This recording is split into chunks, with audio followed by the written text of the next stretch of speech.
સિંગણપોર ખાતે દારૂ પીને આવેલા પતિ સાથે ગઈકાલે રાત્રે ઝઘડો થયો હતો, જેથી પત્નીએ તેના માનેલા ભાઈને બોલાવતા તે મિત્રને લઈને આવ્યો હતો અને યુવકને બેટ વડે માર માર્યો હતો। દરમિયાન યુવકનું મોત નિપજતા સિંગણપોર પોલીસે હત્યાનો ગુનો નોંધી બંનેની ધરપકડ કરી છે।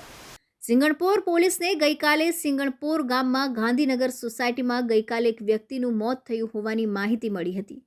પોલીસની ટીમે સ્થળ પર પહોંચી જોયું ત્યારે એક વ્યક્તિ રૂમમાં ચત્તી હાલતમાં મૃત પડેલો હતો।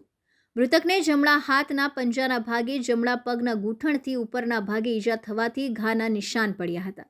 મૃતકની પત્નીનું નામ પૂછતા દક્ષાબેન કાંતિલાલ સાંડીસ હોવાનું જણાવ્યું હતું।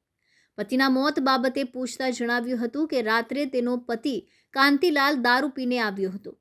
નશાની હાલતમાં આવીને ઝઘડો કરતો હોવાથી દક્ષાબેને તેના માનેલા ભાઈ હિતેશ ઉર્ફે કાલુ બાપુભાઈ આહિરને ફોન કરીને બોલાવ્યો હતો, જેથી હિતેશ તેના મિત્ર મોહમ્મદ દાનિશ શેખને લઈને ઓટો રિક્ષામાં ગયા હતા। બંને જણા પોતાની સાથે બેટ લઈને આવ્યા હતા, ત્યારે તેઓ કાંતિલાલને સમજાવતી વખતે ઉગ્ર ઝઘડો થયો હતો અને બંનેએ મળીને કાંતિલાલને બેટથી માર્યો હતો। હિતેશે છાતીના ભાગે બેટ મારતા બેભાન થઈ તે નીચે પડી ગયો હતો। દરમિયાન આજુબાજુના લોકો ભેગા થઈ જતા બંને આરોપી રિક્ષા ત્યાં જ મૂકીને ભાગી ગયા હતા।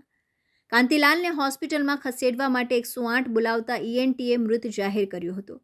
સિંગણપોર પોલીસે હત્યાનો ગુનો નોંધી બંનેની ધરપકડ કરી છે। વધુમાં મૃતક સુરત મહાનગરપાલિકામાં સફાઈ કામદાર હતો। આરોપી હિતેશની સામે સિંગણપોર પોલીસ સ્ટેશનમાં 6 મહિના પહેલા પોલીસ સાથે મારામારીની ફરિયાદ નોંધાઈ હતી। આ સિવાય કતારગામમાં તેની સામે હત્યાના પ્રયાસનો ગુનો પણ નોંધાયો છે અને 2 વખત પાસામાં તેની અટકાયત થઈ છે। વધુમાં માનેલા ભાઈ સાથે જ તેના આડા સંબંધ હોવાની પણ ચર્ચા છે, જોકે પોલીસે આ અંગે સત્તાવાર કોઈ માહિતી આપી નથી। Arvind Rathod, ABC news Gujarat, Surat.